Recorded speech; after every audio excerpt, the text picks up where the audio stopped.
বন্ধুরা, এভাবে সাজের পাকন পিঠা কে কে তৈরি করে খেয়েছেন? আমাদের কাছে এটা ভালোই লাগে খেতে, প্রায় সময় তৈরি করে খাই। তো আজকে আবার তৈরি করলাম। সাজে তৈরি করে এভাবে তেলে ভাজতেছিলাম।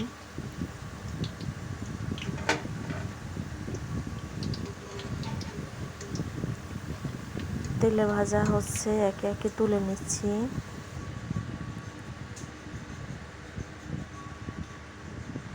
এভাবে তেলে সবগুলো পিঠে আমি ভেজে নিব।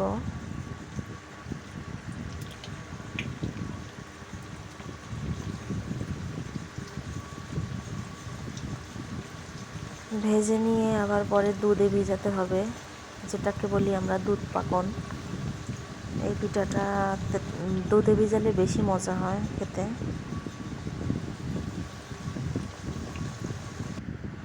তো আমার সবগুলো পিঠা তেলে ভাজা শেষ। এই যে দেখেন, আজকে এতটুকুই তৈরি করলাম, বেশি তৈরি করিনি। এখন দুধে ভিজাচ্ছি।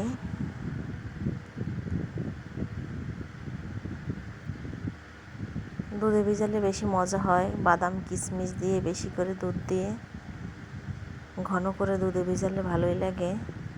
আমি রাতে দুধে ভিজিয়ে রাখি আর সকালবেলা আমরা খাই, তো ভালোই লাগে। খেয়ে দেখবেন।